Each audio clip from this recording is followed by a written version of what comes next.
రైతాంగానికి జగన్మోహన్ రెడ్డి అండగా నిలిచారని, అదే రైతాంగాన్ని చంద్రబాబు నాయుడు మోసం చేస్తున్నారని మాజీ మంత్రి కాకాని గోవర్ధన్ రెడ్డి అన్నారు. ఆయన మీడియా సమావేశాన్ని నిర్వహించారు. సందర్భంగా ఆయన మాట్లాడుతూ రైతుల సమస్యలు మరియు రైతు పెట్టుబడిపై భరోసా గురించి ఎల్లో మీడియా తప్పుదోవ పట్టిస్తుందన్నారు. తెలుగుదేశం సానుభూతి పరులైన రైతులు కూడా జగన్మోహన్ రెడ్డి హయాంలో మేలు జరిగిందని అంటున్నారని, రాజధాని అభివృద్ధి మరియు దాని ద్వారా రియల్ ఎస్టేట్ రంగంలో చంద్రబాబు స్వలాభం చూస్తున్నారని, రైతులను పట్టించుకున్న దాఖలాలు లేవన్నారు. ఇప్పటికైనా చిత్తశుద్ధితో ధాన్యం సేకరణ చేసి రైతులకు అండగా నిలబడాలని కాకాని అన్నారు. ఈ ప్రభుత్వం మెడవంచైనా రైతులకు ఇచ్చిన హామీలన్నీ తీర్చేటట్టు చేస్తామని, త్వరలో ధర్నా చేపట్టి కలెక్టర్ కి వినతి పత్రాన్ని సమర్పిస్తామని తెలిపారు. రైతులకు సంబంధించినటువంటి విషయాలలో ధాన్యం కొనుగోలులో ఇబ్బందులు ఉన్నాయి. కానీ ఆ ధాన్యం కొనుగోలులో వచ్చేటువంటి ఇబ్బందులన్నీ కూడా గత ప్రభుత్వం తీసుకున్నటువంటి నిర్ణయాల వల్ల అంటే ఒక విషయం ఒప్పుకున్నారు. మేము చెప్పినట్టుగా ఇప్పటి వరకు చెప్పినటువంటి మాటలన్నీ కూడా అబద్ధాలే, అవాస్తవాలే.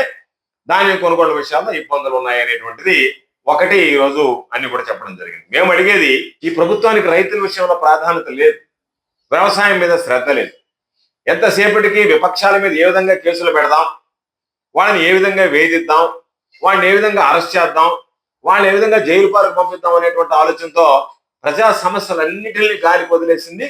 అందులో భాగంగా రైతులకు సంబంధించినటువంటి సమస్యలను కూడా ఏ మాత్రం పట్టించుకోకుండా ఉదాసీనంగా గాలికి వదిలేయడం జరిగింది. ఈరోజు ఈ ప్రభుత్వం విద్యార్థులను వదిలేసింది, రైతులను వదిలేసింది, నిరుద్యోగులను వదిలేసింది. ఎక్కడ చూసినా ప్రతి ఒక్కరు వాళ్ళ సంబంధించి నెలల తరబడి ఎదురు చూపులు చూశారు. 21 రోజుల్లో వేశాం. ఎక్కడన్నా 1-2 సందర్భాలు ఏదన్నా ఇబ్బందులు ఉంటే, సాంకేతిక సమస్యలు, మరొక సమస్య ఉంటూ ఉండొచ్చు, కానీ ఎక్కడ ఇబ్బంది లేకుండా వేశాం. దానితో పాటు ఇంకొక మాట ఏం చెప్పాడు, 2019-20 సంవత్సరం నుంచి 2023-24 సంబంధించి ఆ మధ్య కాలంలో, అంటే జగన్మోహన్ రెడ్డి గారు ముఖ్యమంత్రిగా ఉన్నప్పుడు 2019-20 సంవత్సరం నుంచి 2023-24 సంవత్సరం దగ్గరికి వచ్చేటప్పటికి 18 లక్షల టన్నులకు సంబంధించినటువంటి ధాన్యం సేకరణ తగ్గిపోయింది అని చెప్పి మాట్లాడారు. కానీ మీరు చెప్పేటువంటి కట్టుకథలు ఆ విధంగా ఉంటే వాస్తవ పరిస్థితులు వాటికి భిన్నంగా ఉన్నాయి.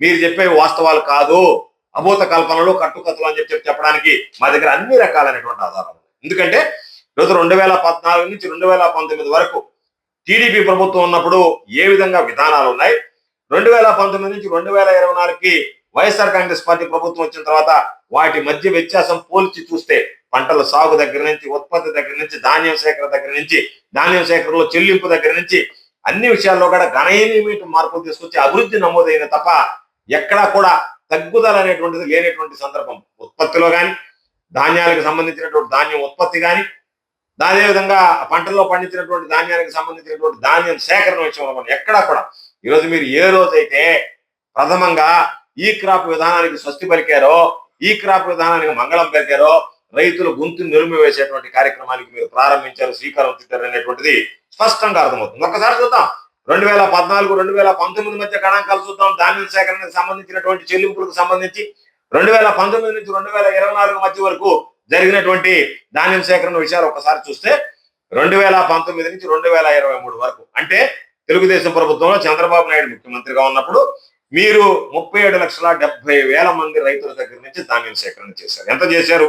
దాదాపుగా ఆ రోజు మీరు చూస్తే కేవలం తెలుగుదేశం హయాంలో ఏదైతే 2019 నుంచి 2023 వరకు ఉంటే దానికి సంబంధించి మీరు తీసుకున్నటువంటిది ఒక్కసారి చూస్తే కేవలం 17,94,000 మంది రైతుల దగ్గర నుంచి, 17,94,000 మంది రైతుల దగ్గర నుంచి మీరు ఎంత కొనుగోలు చేశారు?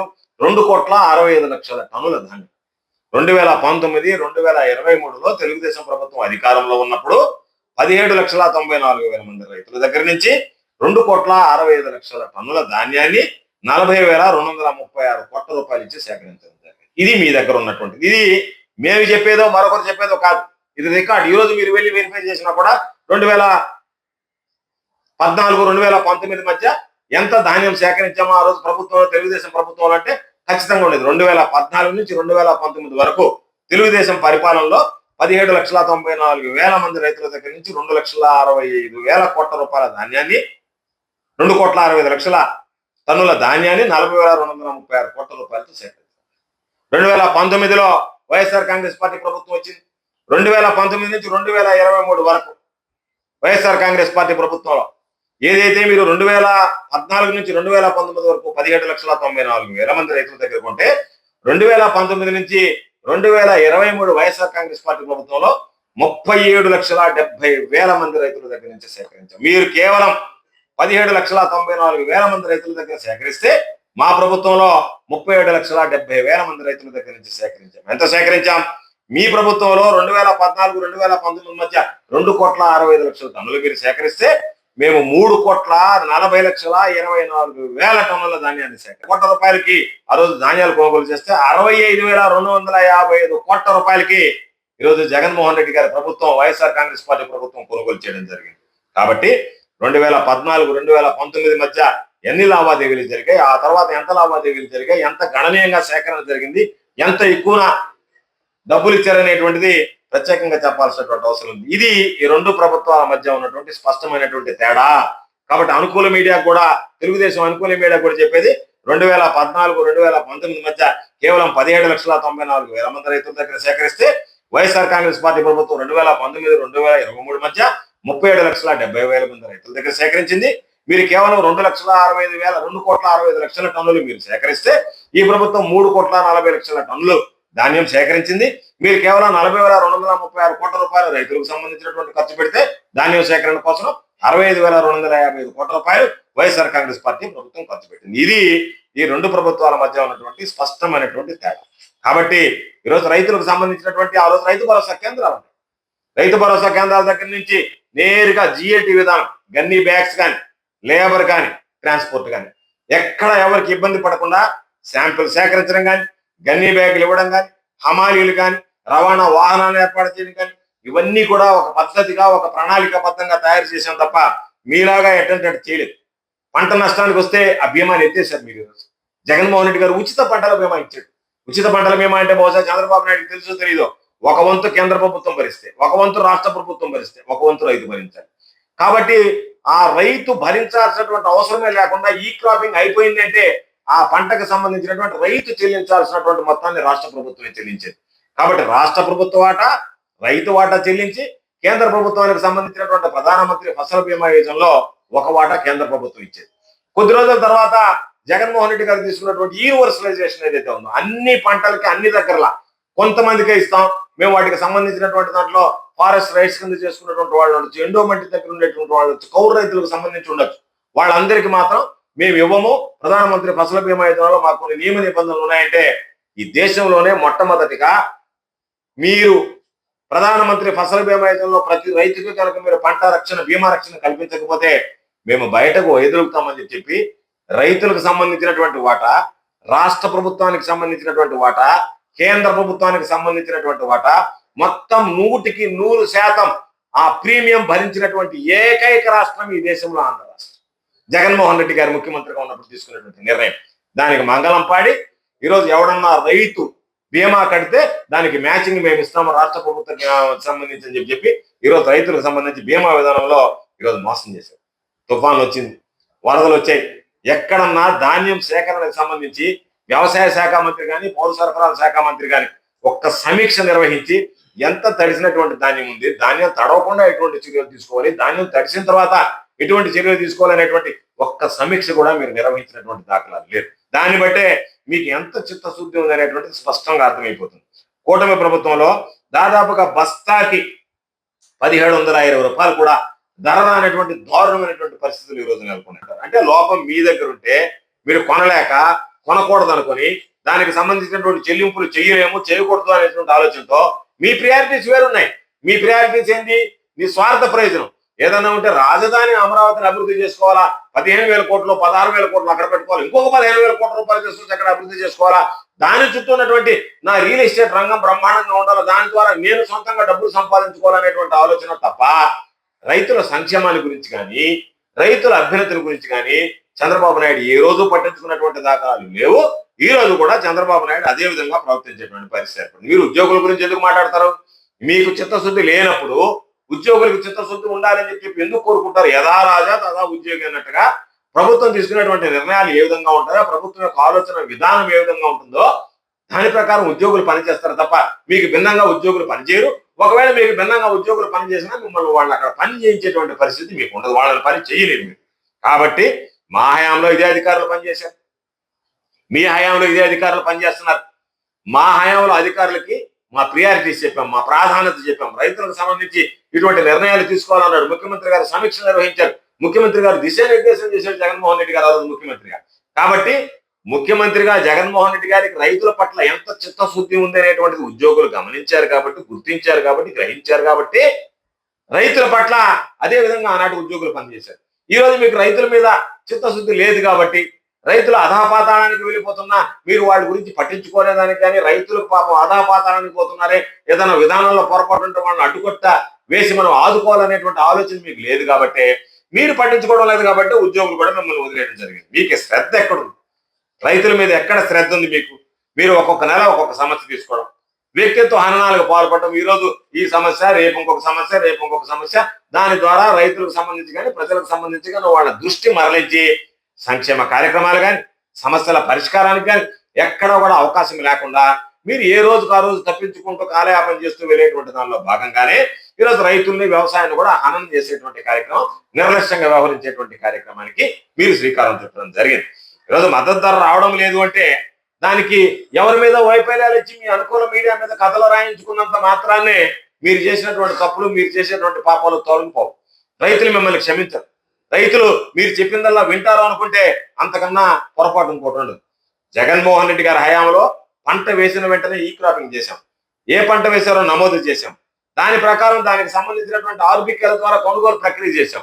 ఆర్బికేల ద్వారా కొనుగోలు ప్రక్రియ చేసేటప్పుడే ఎంత పంట వేశారనేది ఈ క్రాప్ లో వచ్చినటువంటి దాని ప్రకారం ఆ పంట హార్వెస్టింగ్ ఎప్పుడు వస్తుంది, ఆ హార్వెస్టింగ్ కి సంబంధించి గిట్టుబాటు ధర కల్పించడానికి ఎటువంటి చర్యలు చేపట్టాలనేటువంటి ఒక చక్కటి ప్రణాళిక అనేటువంటిది ఉన్నది. కాబట్టి జగన్మోహన్ రెడ్డి గారు ఎప్పటికప్పుడు దానికి సంబంధించినటువంటి సమీక్షలు జరుపుతూ ఏదైనా చిన్నపాటి లోపాలు ఉన్నా వాటిని సవరించి రైతులకు సంబంధించి ఎక్కడైనా లోపాలు తలెత్తినా, ఇబ్బందులు వచ్చినా వాటిని అధిగమించేటువంటి విధంగా చర్యలు తీసుకోగలిగారు. కాబట్టి ఆ రోజు బ్రహ్మాండంగా రైతులకు సంబంధించినటువంటి గిట్టుబాటు ధర విషయంలో ప్రభుత్వం అన్ని విధాలా సక్రమంగా పనిచేసింది. ఆ విధంగా మనం చూసాం.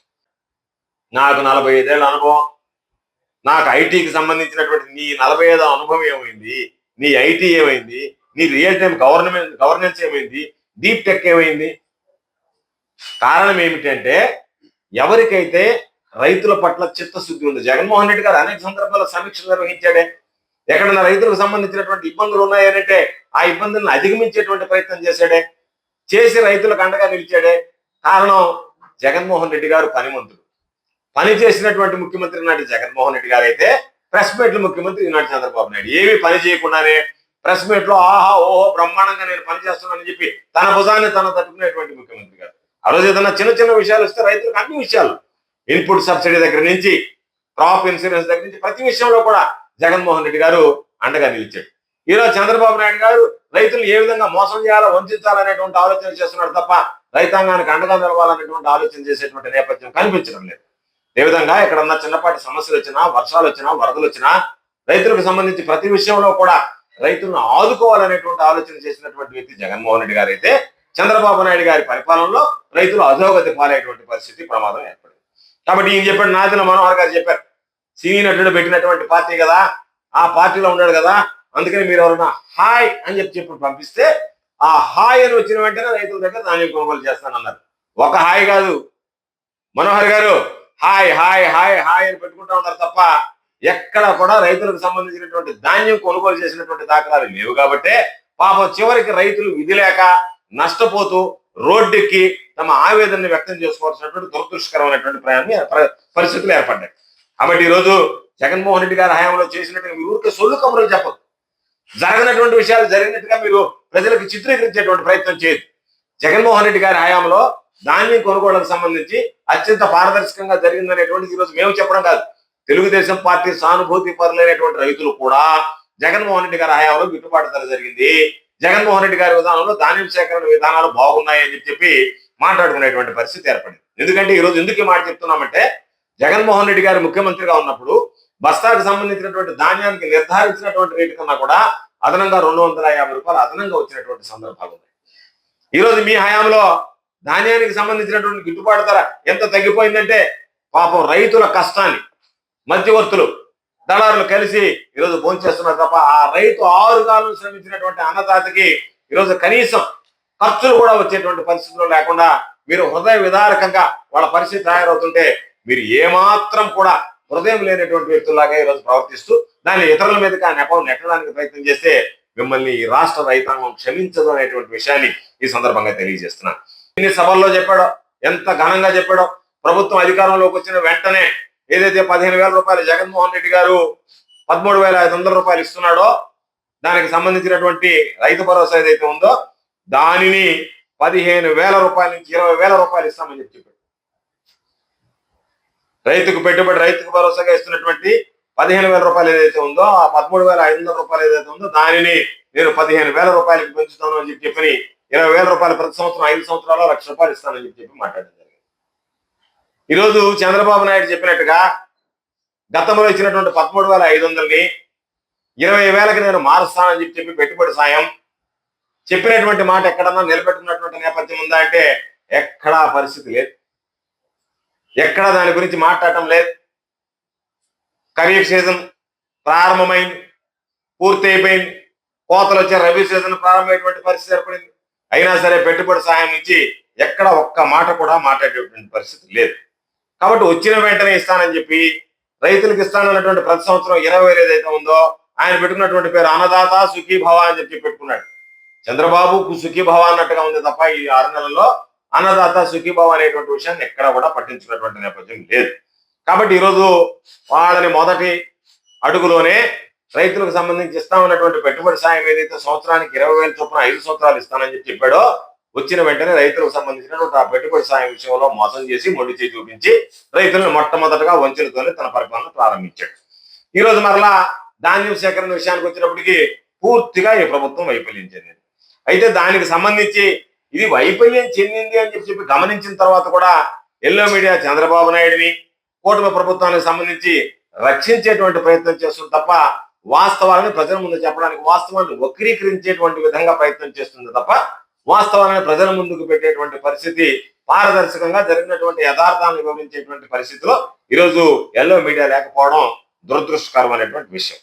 కాబట్టి ఈరోజు చెప్పారు వైఎస్ఆర్ కాంగ్రెస్ పార్టీ ప్రభుత్వం వల్ల కొన్ని చిక్కులు వచ్చాయి, దానివల్ల ఈరోజు మనం సమయానికి కొనుగోలు చేయలేకపోయామని చెప్పి ఇదంతా చూస్తే ఏమనిపిస్తుందంటే ఆడలేక మధ్యలో ఓడనట్టుగా మీ వైఫల్యాలను కప్పిపుచ్చుకోవడానికి ఈరోజు మీరు మాట్లాడుతున్నారు. అధికారం ఎవరి చేతిలో ఉంది? ఈరోజు అధికారులు ఎవరి చేతిలో ఉన్నారు? అధికారం మీ చేతిలో ఉంటే, అధికారులు మీ కన్సర్న్లో ఉంటే మీరు ఎవరు కావాలంటే వాళ్ళని జిల్లాకి జాయింట్ కలెక్టర్గా వేసుకుంటే, ఎవరు కావాలంటే వాళ్ళని కలెక్టర్లుగా వేసుకుంటే, ఎవరు కావాలన్నటువంటి అధికారులను బదిలీ చేసి మీ ఇష్టారాజ్యంగా వేసుకుంటే ఈరోజు దానికి సంబంధించినటువంటి తిరుగులేని అధికారాన్ని మీరు సంపాదించి ప్రజల దగ్గర వీటన్నిటిని పక్కన పెట్టి మీకు మద్దతు దక్కకపోవడానికి కారణం ఎవరు అంటే జగన్మోహన్ రెడ్డి గారు తీసుకున్నటువంటి నిర్ణయాలను మాట్లాడుతున్నాం. అంటే జగన్మోహన్ రెడ్డి గారు తీసుకున్నటువంటి నిర్ణయాలు సరి అనేవి కాకపోయి ఉంటే ఈ 6 నెలలు ఏమి గాడిదలు కాస్తున్నారు మీరు? వాటి మీద సమీక్ష జరిపి వాటిని ఎందుకు మీరు సవరించలేకపోయారు? అంటే నిన్నటి దాకా ఏ నోటితో అయితే సక్రమంగా కొనుగోలు జరుగుతున్నాయని అన్నారో అవి సరిగ్గా జరగడం లేదని చెప్పి రైతులు మాట్లాడడం ఎప్పుడైతే మొదలైందో, రైతులు గళం విప్పారో, గందరగోళ పరిస్థితులకు దారితీసాయో, తప్పని పరిస్థితుల్లో, విధిలేని పరిస్థితుల్లో ఆ తప్పు జగన్మోహన్ రెడ్డి గారి మీద నెట్టి మీరు ఏదో ఒక విధంగా బయటపడాలనేటువంటి ఆలోచన చేస్తే అంతకన్నా దుర్మార్గం మరొకటి ఉండదు. రైతులు మిమ్మల్ని క్షమించరు, మీ మాటలు నమ్మరు అని చెప్పి రైతులు వెళ్లి పౌర సరఫరాల శాఖ మంత్రిని కలిసి వాళ్ళు వేడుకుంటున్నా ఎక్కడా కూడా కనికరించేటువంటి పరిస్థితి లేదు. దళారీల వల్ల దాదాపుగా 75 కేజీల బస్తాకి ఈ రోజు వినపడుతున్నటువంటి మాట 325 రూపాయలు రైతులు నష్టపోతున్నారు. కాబట్టి 325 రూపాయలు రైతులు ఒక 75 కేజీల బస్తాకి నష్టపోతున్నారంటూ ఈ సీజన్ లో 1,37,00,000 ధాన్యం సేకరణ అనేటువంటిది ఉంటే 1,480 కోట్ల రూపాయలు ఈ ధాన్యంలో రైతులు నష్టపోయి రైతులకు చెందాల్సినటువంటి డబ్బు దళారులకి మధ్యవర్తుల జేబుల్లోకి పోయేటువంటి ప్రమాదం ఏర్పడింది. కాబట్టి గతంలో నేరుగా తీసుకోవడం, రైతుల దగ్గర ధాన్యం సేకరించడం, ధాన్యానికి సంబంధించినటువంటి శాంపిల్స్ రైతు ముందే ఏ విధంగా ఉంది, శాంపిల్కి సంబంధించి మాయిశ్చర్ కంటెంట్ కానీ ఇంకొకటి కానీ నేరుగా వాటికి సంబంధించి ఏజెన్సీలను బుక్ చేయడం, ఆ ఏజెన్సీల ద్వారా ఎక్కడికి రవాణా చేయాలనేటువంటి దానికి కూడా నేరుగా ఏజెన్సీ తీసుకెళ్లే విధంగా రవాణా ఏర్పాటు చేయడం, వాళ్ళకి సంబంధించినటువంటి గన్నీ బ్యాగ్స్ ఏదైతే ఉండో సివిల్ సప్లైస్ విభాగానికి అప్పచెప్పారో ఉన్నటువంటి వ్యవసాయ సహకార పరపతి సంఘాలకు అప్పచెప్పి వాళ్ళ ద్వారా గన్నీ బ్యాగులు ఇప్పించడం, ట్రాన్స్పోర్టేషన్ కానీ లేబర్ ఛార్జెస్ కానీ ఎప్పటికప్పుడు పెండింగ్ లేకుండా ఇచ్చాం. కాబట్టి సమర్థవంతంగా ఆ రోజు జగన్మోహన్ రెడ్డి గారు ఈరోజు దానికి సంబంధించి ఒక టాటా కన్సల్టెన్సీ సర్వీసెస్ నియమించుకుని మొత్తం నేను ఏదైతే చెప్పిన పంటల సాగు విస్తున్న దగ్గర నుంచి ఏ పంటలు వేస్తున్నారో వాటికి వచ్చేటువంటి దిగుబడి ఎప్పుడు వస్తుంది, ఏ సీజన్ లో దిగుబడి వస్తుంది, దానికి ఎటువంటి చర్యలు తీసుకోవాలనేటువంటి అన్ని రకాలైనటువంటి ముందస్తు చర్యలు తీసుకోగలిగాడు కాబట్టి ధాన్యం సేకరణ అనేటువంటిది రైతులకు ఇబ్బంది కలగకుండా రైతులకు గిట్టుబాటు ధర కల్పించేటువంటి విధంగా ఉన్నాయి. కాబట్టి టీడీపీ ప్రభుత్వంలో ఈరోజు మనం ఒకసారి ఆలోచన చేస్తే ధాన్యం కొనుగోలు ముందు ఏమీ లేకుండా అన్ని విషయాలు గాలి కుదిలేసి దళారులు మధ్యవర్తులు దోచుకుపోతుంటే చోద్యం చూస్తూ ఉండడం తప్ప ఎక్కడా కూడా రైతులకు సంబంధించినటువంటి అండగా నిలవాలనేటువంటి ఆలోచన లేదు. కాబట్టి గతంలో చంద్రబాబు నాయుడు అనుసరించినటువంటి విధానాలనే మరలా ఈ రోజు ముఖ్యమంత్రిగా కొనసాగిస్తున్నాడు. కాబట్టి వాటన్నిటికీ వైఎస్ఆర్ కాంగ్రెస్ పార్టీ ప్రభుత్వం 2019, 2024 మధ్య చెక్ పెట్టింది. కాబట్టి ఈరోజు సమర్థవంతంగా వాటిని తీసుకురాగలిగాం. దానివల్ల దాదాపుగా అన్ని విధాలా కూడా రైతులకు అండగా నిలిచాం. ఈ రోజు చెప్పేటువంటి వాళ్ళకి మాట్లాడడానికి కాస్త సిగ్గైనా ఉండాలి. అన్ని విధాల రైతుల ఆత్మహత్యల దగ్గర నుంచి బకాయిలు పెట్టి వెళ్ళిపోయినటువంటి చంద్రబాబు 960 కోట్ల రూపాయలు రైతులకు సంబంధించినటువంటి ధాన్యం బకాయిలు ఎగ్గొట్టి వెళ్ళిపోతే 2019లో అధికారంలో దిగేటప్పుడు ఆ డబ్బు జగన్మోహన్ రెడ్డి గారి ముఖ్యమంత్రి అయిన తర్వాత ధాన్యం కొనుగోళ్లకు సంబంధించినటువంటి ఆ 960 కోట్ల రూపాయల డబ్బు జగన్మోహన్ రెడ్డి గారు ఇవ్వడం జరిగింది. జగన్మోహన్ రెడ్డి గారి ప్రభుత్వంలో ఆయన పాపం 960 కోట్లు ఉన్నాయంటే వెంటనే ఆ రైతులకు సంబంధించినటువంటి బకాయిలు విడుదల చేయడం జరిగింది. ఈ రోజు మీరు మాట్లాడుతున్నారు వైఎస్ఆర్ కాంగ్రెస్ పార్టీ ప్రభుత్వంలో ధాన్యం సేకరణకు సంబంధించి లేట్ అయ్యాయని. మీరు అసలు ఎగ్గొట్టి వెళ్ళిపోయినటువంటి చరిత్ర, నీచమైనటువంటి చరిత్ర, రైతులకు సంబంధించి పట్టించుకునేటువంటి పరిస్థితి. కాబట్టి ఈరోజు మీరు మాట్లాడే ముందు ఏం మాట్లాడుతున్నారు అనేటువంటి ఒక ఆలోచన చేస్తే బాగుంటుంది. ఈరోజు అన్ని విధాలా ఈ ప్రభుత్వం అయిపోయింది. రైతులకు గిట్టుబాటు ధర కల్పించడం వల్ల కానీ, అదేవిధంగా రైతులకు సంబంధించి ఏదైతే మనం చెప్పామో గన్ని బ్యాగులకు సంబంధించి, రవాణాకు సంబంధించి, అదేవిధంగా వాటికి సంబంధించినటువంటి హమాలీ ఖర్చులు ఇవన్నీ కూడా మీ ఖాతాలో వేసుకుని మీరు ఫోన్ చేస్తున్నారు తప్ప రైతులకు దక్కేటువంటి పరిస్థితి కనిపించడం లేదు. అయినా మేము ప్రభుత్వాన్ని డిమాండ్ చేస్తున్నాం, మీరు ఏదైతే ధాన్యం కొనుగోళ్లకు సంబంధించి మాట్లాడుతున్నారో వాటన్నిటికీ స్వస్తి పలకండి. అసత్యాలు అవాస్తవాలు పక్కన పెట్టి రైతులకు అండగా నిలవాలనేటువంటి చిత్తశుద్ధి మీకుంటే ధాన్యం సేకరణ ప్రక్రియని సజావుగా సాఫీగా జరిగేటువంటి విధంగా చర్యలు చేపట్టండి అని చెప్పి ఈ సందర్భంగా మీకు తెలియజేస్తున్నాం. అందుకనే వైఎస్ఆర్ కాంగ్రెస్ పార్టీ జగన్మోహన్ రెడ్డి గారి ఆధ్వర్యంలో, జగన్మోహన్ రెడ్డి గారి దిశానిర్దేశం ప్రకారం, జగన్మోహన్ రెడ్డి గారి ఆదేశాల ప్రకారం డిసెంబర్ 13వ తేదీ ప్రతి రాష్ట్ర వ్యాప్తంగా ప్రతి జిల్లా కలెక్టరేట్కి వెళ్ళి ఈరోజు జరుగుతున్నటువంటి నువ్వు చెప్పినటువంటి పెట్టుబడి సాయం దగ్గర నుంచి కానీ, దాని కొనుగోళ్లకు సంబంధించి కానీ, ఉచిత పంటల బీమా ఎత్తివేసినటువంటి విధానంలో కానీ రైతులకి అన్నదాతకు అండగా నిలవాలనేటువంటి ఆలోచనతో రైతులకు సంబంధించి ఒకరోజు దానికి సంబంధించినటువంటి ధర్నా కార్యక్రమాన్ని ఏర్పాటు చేశాం. దాని నిరసన కార్యక్రమాన్ని ఒకరోజు కలెక్టరేట్ దగ్గరికి అందరం వెళ్ళి నిరసన తెలియజేసి రైతుల పక్షాన నిలబడి అన్నదాతకు అండగా నిలవాల్సినటువంటి ప్రభుత్వం అన్ని విధాలా అన్నదాతకి ఈరోజు మోసం చేస్తుంది. కాబట్టి దాన్ని అరికట్టి ఈ ప్రభుత్వం మెడలు ఉంచైనా సరే అన్నదాతకి ఏదైతే ఆ రోజు హామీలు ఇచ్చాడో చంద్రబాబు నాయుడు వాటిని నిలబెట్టుకునే విధంగా చర్యలు తీసుకోమని కోరుతూ జిల్లా కలెక్టరేట్ను కలిసి జిల్లా కలెక్టర్ గారికి వినత పత్రం కూడా ఇవ్వడం జరుగుతుందని చెప్పి ఈ సందర్భంగా తెలియజేస్తూ ఇప్పటికైనా మీ విధానాలు స్వస్తి పలికి రైతులకు అండగా నిలవడానికి ప్రయత్నం చేయండి అని చెప్పి చంద్రబాబు నాయుడు కూటమి ప్రభుత్వాన్ని